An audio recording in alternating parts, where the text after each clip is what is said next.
BA, BCom, BSc, MA, MCom करें विश्व की सबसे बड़ी यूनिवर्सिटी इग्नू से। सॉल्व असाइनमेंट्स और गाइड बुक्स प्राप्त करें। संपर्क करें Mahakal computers, DAV PG college के पास, पंच मंदिरा मोड़ से दाहिने, सिवान। GIMS के मशहूर गैस्ट्रोएंट्रोलॉजिस्ट, पेट, आंत एवं लीवर रोग विशेषज्ञ डॉक्टर ब्रजेश कुमार सुमन इंडोस्कोपी की सुविधा के साथ अब आपके शहर सिवान में भी।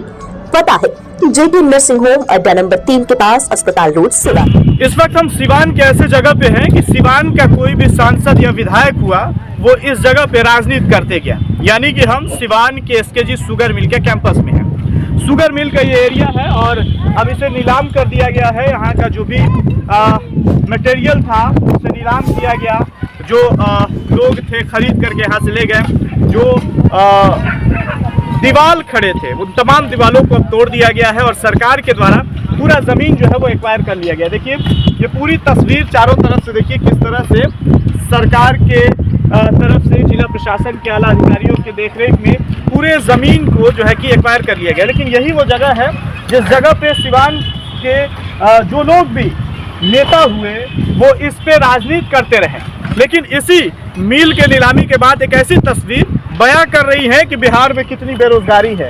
ये जो लोग देख रहे हैं इस साइड में या फिर उधर महिलाएं बैठी हुई हैं, ये यहाँ आकर के मजदूरी नहीं कर रही है, या फिर जो पुरुष हैं वो मजदूरी नहीं कर रहे हैं, वो बेरोजगारी में आकर के टाइम जो है कि अपना काट रहे हैं। और यहाँ से लोहा लक्कड़ का छोटा छोटा जो टुकड़ा है दिखाइए वो निकालने का काम कर रहे हैं और इसको निकालने के बाद ले जा करके ये लोग बेचते हैं। दिखाओ बाबू, देखिए ये बताइए कहाँ के रहने वाले हैं आप?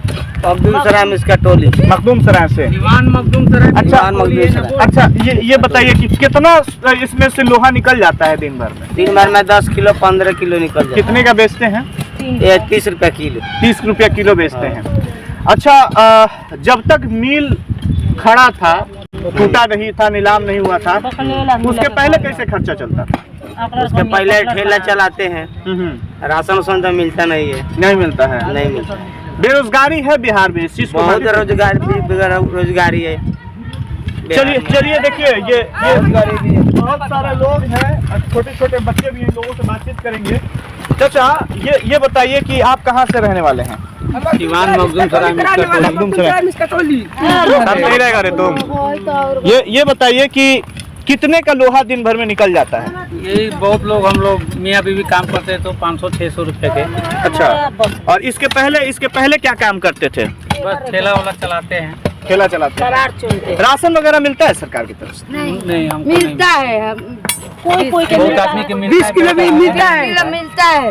20 किलो हमारा मिलता है। अच्छा, यहाँ लोहा आप लोग निकालते हैं तो लोग रोकते भी हैं क्या? हाँ। कौन लोग रोकते? इसी में कोई आदमी दलाल टाइप का है, वो अपने आगे JBC से कमाता है, डेली ईटा ले बेच देता है सब। ये लोहा हुआ भी हम लोग को बड़ा अगर लोहा मिल गया 20 किलो 25 किलो का तो छीन लेता है सब। अच्छा, नीलाम तो हो चुका है ना? नीलामी का तो जो मटेरियल था वो तो चला गया है। हाँ, वो तो ये रद्दी मटेरियल भी आप लोग निकालते हैं, वो भी छीन लेता है यहाँ का लोग ले लेता है। बड़ा लोहा मिलता है ना, 10 किलो 15 किलो 20 किलो का तो ले लेगा। अच्छा, हम लोग को यही सब मिलता है, काम चलाते हैं। ऐसे कोई नौकरी तो है नहीं, देखते हैं छोटा छोटा बाल बच्चा पढ़ने लिखने वाला है, सब इसी में भिड़ा है। क्या नाम हुआ बाबू? पढ़ने नहीं जाते हो इरफान? जाते हो तो यहाँ बैठ करके तुम काम कर रहे हो, क्या इससे तुम अधिकारी बन पाओगे? पढ़ लिख के बढ़िया पैसा कमा पाओगे? हाँ, यहाँ से कितना लोहा निकालते हो डेली? डेली 20-25 किलो निकाल लेते हैं।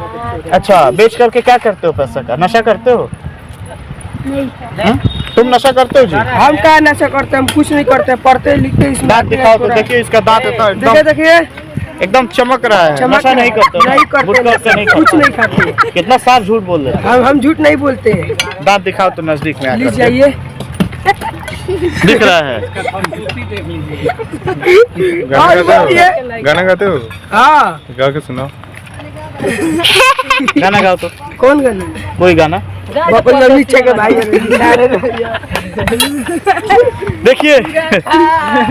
देखिए जो लोग हैं वो बेरोजगारी के वजह से यहाँ बैठ करके और दिन भर में 10 किलो 15 किलो लोहा निकालते हैं और पूरी तस्वीरें हम एक बार और आपको दिखाना चाहेंगे। चलो मत है मिल का जो एरिया है उस एरिया को देखिए, एक युवा है, इनसे बात करेंगे।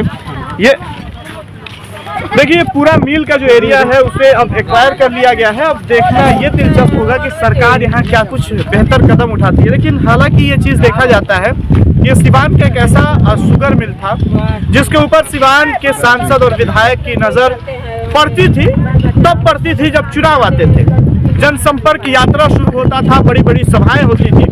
उस वक्त लोग ये दावा करते थे कि अगर हम सांसद बन जाते हैं तो सिवान के एसकेजी शुगर मिल को फिर से शुरू कराएंगे। लोग ये वादा करते थे कि हम विधायक बन जाएंगे तो ये जो सिवान का शुगर मिल है उसे हम शुरू करवा देंगे। लेकिन ऐसा नहीं होता था। हालांकि ये एक बस चुनाव में मुद्दा बन करके रह गया था। लेकिन अब सरकार जो है एक अहम कदम उठाई और यहाँ का जो मटेरियल है उसे नीलाम कर दिया गया है। और उसके बाद जो भी लोग अगल बगल ज़मीन जो पकड़ करके रखे थे उनसे ज़मीन भी छुड़ाया गया है। हालांकि इतनी आसानी से लोग नहीं छोड़ते, तो जिला प्रशासन के आला अधिकारी और फोर्स के मौजूदगी में यहाँ जो है कि मापिंग करवा करके और जो है कि यहाँ तमाम तरह की व्यवस्था लगाई गई और उसके बाद एक्वायर कर लिया गया है। हालांकि अब राजनीति सिवान की खत्म हो चुकी है, क्योंकि इसके पहले जब भी चुनाव आते थे लोग यही कहते थे कि सिवान में जो शुगर मिल है उसे हम चालू करवाएंगे, लेकिन ऐसा नहीं होता था। लेकिन उससे पहले की हम बात कर ले, शुगर मिल जब सिवान का शुगर मिल चला करता था तो सिवान के लोग जो हैं वो गेहूं और धान से ज़्यादा खेती गन्ने की किया करते थे। हालांकि गन्ने की खेती करने से लोगों का ये होता था कि गन्ने की खेती करते थे और उसके बाद वो लेकर के मिल पहुंचते थे, बेचने के बाद उन्हें पैसा मिलता था और उस पैसे से काम किया करते थे। लेकिन धीरे धीरे चीनी मिल जब बंद हो गया और सिवान शहर के अगल बगल से लगभग लोग गन्ने की खेती भी बंद कर दिए। हालांकि जो लोग गन्ने की खेती करते थे वो गोपालगंज ले जाया करते थे बेचने के लिए, तो कई सारी परेशानियों का सामना करना पड़ता था। इसलिए सिवान से लोगों ने अब गन्ने की खेती भी बंद कर दी। हालांकि अब चीनी मिल ही जो है कि बंद हो चुका था और अब पूरी तरह से खुला मैदान दिख रहा होगा आपको। देखिए पूरा खुला मैदान और चारों तरफ से ज़मीन को एक्वायर कर लिया गया है। अब ये देखना बहुत ही दिलचस्प होगा कि अब इस पे कौन लोग राजनीति करते हैं या फिर सरकार इस पे अब क्या कुछ करने जा रही है। ऐसी तमाम खबरों के लिए बने रहिए न्यूज़ इंडिया तक के साथ।